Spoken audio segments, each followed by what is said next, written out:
Stove பற்ற வச்சு கடாயை வச்சுட்டா கடாயை நல்லா சூடு ஏறிடுச்சு. இந்த பூண்டு சட்னி வந்து நல்லெண்ணெய் வந்து நம்ம யூஸ் பண்ணும்போது ரொம்ப டேஸ்ட்டாக சூப்பராக இருக்கும். நான் நல்லெண்ணெய் தான் சேர்க்க போகிறேன்.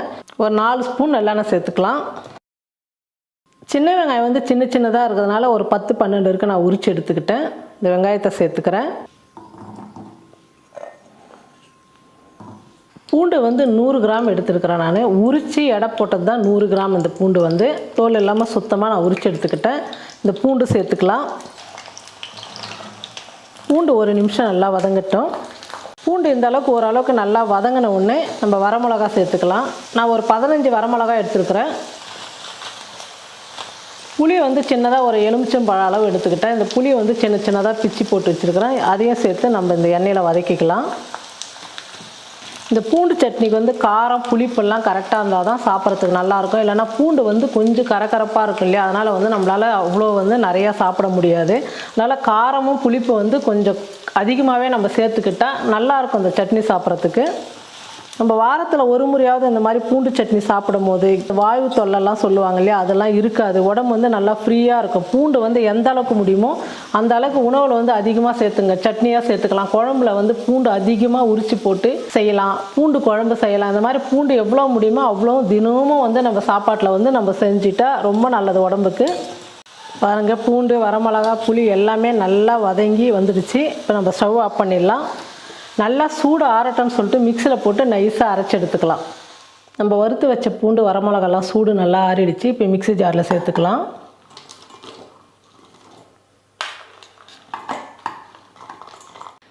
தேவையான அளவுக்கு உப்பு சேர்த்துக்கிறேன். பூண்டு சட்னிக்கு சின்னதாக ஒரு கட்டி வந்து நான் வெல்லம் எடுத்துக்கிட்டேன். இந்த வெல்லத்தையும் சேர்த்துக்கிறேன். இது எல்லாம் சேர்த்து மிக்சியில் வந்து நைஸாக அரைச்சி எடுத்துக்கலாம். பாருங்கள், கொஞ்சமாக தண்ணி விட்டு நான் நைஸாக அரைச்சி எடுத்துக்கிட்டேன். இப்போ நம்ம சட்னி வந்து தாளிச்சிக்கலாம். பாருங்கள், நம்ம பூண்டு எல்லாம் வதக்கணும் இல்லையா, அதுலேயே வந்து எண்ணெய் இருந்தது. இன்னும் கொஞ்சமாக எண்ணெய் சேர்த்துக்கிறேன். நான் வந்து இந்த சட்னிக்கு வந்து நல்லெண்ணெய் தான் யூஸ் பண்ணுறேன். ரொம்ப நல்லாயிருக்கும். நீங்கள் எந்த சட்னி செஞ்சாலும் நல்லெண்ணெய் சேர்த்து நீங்கள் வதக்கி சாப்பிடும் போது ரொம்ப நல்லாயிருக்கும். அப்புறம் சாப்பிடும் போது இந்த மாதிரி கார சட்னி பூண்டு சட்னிக்கெல்லாம் வந்து சாப்பிடும் போது கொஞ்சம் நல்லெண்ணெய் ஒரு ஸ்பூன் ஊற்றி கலந்துட்டு சாப்பிட்டிங்கன்னா அவ்வளோ டேஸ்ட்டாக நல்லாயிருக்கும். எண்ணெய் நல்லா காஞ்சிடுச்சு. கடுகு சேர்த்துக்கிறேன். கடுகு நல்லா பொரிஞ்சிடுச்சு. உளுத்தம்பருப்பு ஒரு ஸ்பூன் சேர்த்துக்கிறேன். பெருங்காயத்தூள் கொஞ்சம்,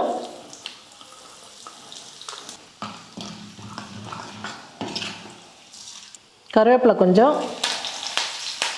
உளுந்து வந்து நல்லா பொன்னுவரலாக வரணும். அந்த அளவுக்கு வந்த உடனே நம்ம வந்து சட்னி சேர்த்துக்கணும்.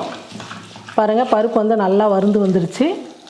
இப்போ நம்ம அரைச்சி சட்னி வந்து சேர்த்துக்கலாம்.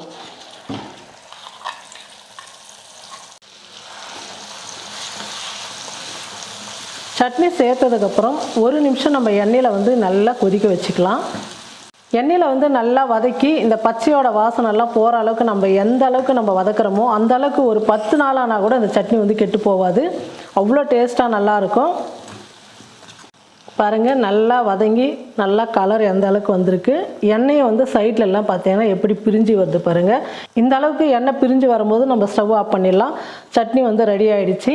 இந்த பூண்டு சட்னி வந்து உடம்புக்கு ரொம்ப ஆரோக்கியமானது. வாரத்துக்கு ஒரு முறையாவது இந்த மாதிரி எங்கள் வீட்டில் வந்து பூண்டு சட்னி செஞ்சு சாப்பிட்டு பாருங்கள். ரொம்ப சூப்பராக ரொம்ப நல்லாயிருக்கும்.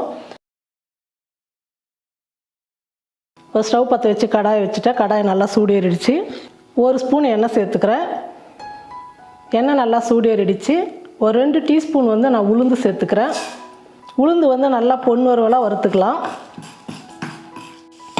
பாருங்கள், பருப்பு வந்து நல்லா பொன்வரலாக வறுந்துடுச்சு. இப்போ நம்ம வேறு பாத்திரத்தில் மாற்றிக்கலாம். நம்ம ஊற்றின எண்ணெயே இன்னும் இருக்குது. அதே கடாயிலே நான் வந்து ஒரு 10 வரமிளகா எடுத்துருக்கேன். அதையும் சேர்த்து வறுத்துக்கலாம். வரமிளகா வந்து தீஞ்சு போகாமல் பொன்வரலாக வறுத்து எடுத்துக்கலாம். வரமிளகா நல்லா வறுந்துடுச்சு. இப்போ வேறு பாத்திரத்தில் மாற்றிக்கலாம். ஒரு 15 பல்லு பூண்டு வந்து உரித்து எடுத்துருக்கிறேன். அந்த பூண்டு சேர்த்துக்கிறேன். ஒரு 10 சின்ன வெங்காயம் அதையும் சேர்த்துக்கலாம். எல்லாம் சேர்த்து நல்லா வதக்கிக்கலாம். பாருங்கள், பூண்டு வெங்காயம் வந்து நல்லா வதங்கிடுச்சு. இப்போ நான் இது எடுத்துக்கிறேன். ஒரு 2 ஸ்பூன் எண்ணெய் சேர்த்துக்கிறேன். ஒரு 4 தக்காளி எடுத்து நான் 3 பீஸாக கட் பண்ணிக்கிட்டேன். அந்த தக்காளியும் சேர்த்துக்கிறேன். இது கூடவே ஒரு சின்ன எலுமிச்சம்பழம் அளவு புளி எடுத்துருக்கிறேன். அதை நான் சேர்த்துக்கிறேன். இது 2 சேர்த்ததுக்கப்புறம் நல்லா வதக்கிக்கலாம். புளி தக்காளி எல்லாம் நல்லா வதங்கிடுச்சு. நான் இப்போ ஸ்டவ் ஆஃப் பண்ணிடுறேன். நம்ம வதக்கினது எல்லாமே வந்து நல்லா சூடு ஆறிடுச்சு. இப்போ மிக்ஸி ஜாரில் சேர்த்துக்கிறேன். தேவையான அளவுக்கு உப்பு சேர்த்து நைஸாக அரைச்சி எடுத்துக்கலாம். பாருங்கள், சட்னி வந்து நல்லா நைஸாக அரைச்சி எடுத்துக்கிட்டேன். இப்போ தாளிச்சிக்கலாம். இப்போ சட்னி தாளிச்சிக்கலாம். எண்ணெய் ஒரு 2 ஸ்பூன் நான் ஊற்றிக்கிறேன். எண்ணெய் நல்லா காஞ்சிடுச்சு. கடுகு சேர்த்துக்கிறேன். உளுத்தம்பருப்பு 1/2 ஸ்பூன். உளுந்து நல்லா வறுந்துடுச்சு. கருவேப்பிலை சேர்த்துக்கிறேன். இப்போ ஸ்டவ் ஆஃப் பண்ணிடலாம். இட்லி தோசைக்கு சூப்பரான கார சட்னி ரெடி பண்ணிட்டோம். நான் பெரிய வெங்காயம் பெருசாக ஒரே ஒரு வெங்காயம் எடுத்துக்கிட்டேன். 3 வரமிளகா, ஒரு குட்டி நெல்லிக்காய் அளவுக்கு புளி எடுத்துக்கிட்டேன். ஒரு 4 ஸ்பூன் வேர்க்கடலை. பெரிய வெங்காயம் வேர்க்கடலை சட்னி எப்படி செய்யுதுன்னு பார்க்கலாம் வாங்க. ஸ்டவ் பற்ற வச்சு கடாய் வச்சுட்டேன். கடாய் நல்லா சூடேறிடுச்சு. ஒரு 2 ஸ்பூன் எண்ணெய் சேர்த்துக்கிறேன். நெல்லெண்ணெய் தான் சேர்த்துக்கிறேன் நான். எண்ணெய் காஞ்சிடுச்சு. வரமிளகா சேர்த்துக்கலாம். இது கூடவே புளி சேர்த்துக்கிறேன். பெரிய வெங்காயம் 1. எல்லாம் சேர்த்ததுக்கப்புறம் 1 நிமிஷம் வதக்கினா போதும். ரொம்ப வதக்கக்கூடாது. நம்ம சாம்பார் பொரியலுக்கெல்லாம் வதக்குற மாதிரி வெங்காயம் வதக்கக்கூடாது. 1 நிமிஷம் அந்த எண்ணெயில் வதங்கினா போதும். வெங்காயம் 1 நிமிஷம் நல்லா வதங்கிடுச்சு. இப்போ ஸ்டவ் ஆஃப் பண்ணிடலாம். நல்லா சூடு ஆறட்டுன்னு அப்புறமா அரைச்சிக்கலாம். இப்போ சூடு ஆறிட்டு மிக்ஸி ஜாரில் போட்டுக்கிட்டேன். அது கூடவே வேர்க்கடலை சேர்த்துக்கலாம். உப்பு சேர்த்துக்கிறேன். இப்போ நைஸாக அரைச்சி எடுத்துக்கலாம். பாருங்கள், இந்த மாதிரி நைஸாக அரைச்சி எடுத்துக்கிட்டேன். இப்போ தாளிச்சிக்கலாம். சட்னி தாளிச்சிக்கலாம். ஸ்டவ் பற்ற வச்சு ஒரு குட்டியாக கடாயை வச்சுட்டேன். 1 ஸ்பூன் எண்ணெய் சேர்த்துக்கிறேன். எண்ணெய் காஞ்சிடுச்சு. கடுகு சேர்த்துக்கலாம். கடுகு நல்லா பொரிஞ்சிடுச்சு. கருவேப்பிலை சேர்த்துக்கிறேன். ஸ்டவ் ஆஃப் பண்ணிவிட்டு சட்னியில் சேர்த்துக்கலாம். சூப்பரான பெரிய வெங்காயம் வேர்க்கடலை சட்னி ரெடி ஆகிடுச்சு. இட்லி தோசைக்கெல்லாம் இந்த சட்னி ரொம்ப சூப்பராக இருக்கும். சப்பாத்திக்கும் ரொம்ப நல்லாயிருக்கும். ஒரு 100 கிராம் சின்ன வெங்காயம் எடுத்து தோலெல்லாம் எடுத்துட்டு கழுவி சுத்தமாக எடுத்துக்கிட்டேன். இப்போ அது மிக்சியில் சேர்த்துக்கலாம். ஒரு சின்ன எலுமிச்சம்பழம் அளவுக்கு புளி, 10 வரமிளகா. சட்னிக்கு தேவையான அளவுக்கு உப்பு சேர்த்துக்கிறேன்.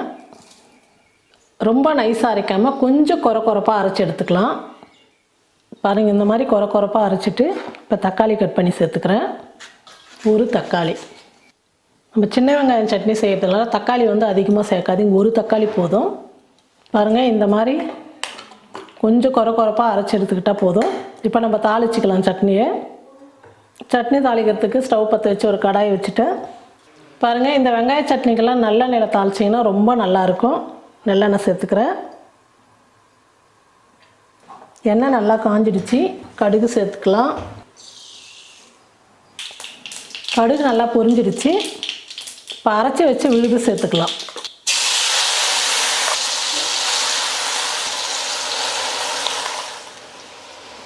பாருங்கள், கொஞ்சம் தண்ணி சேர்த்து மிக்சியை நல்லா அலசி ஊற்றிக்கலாம்.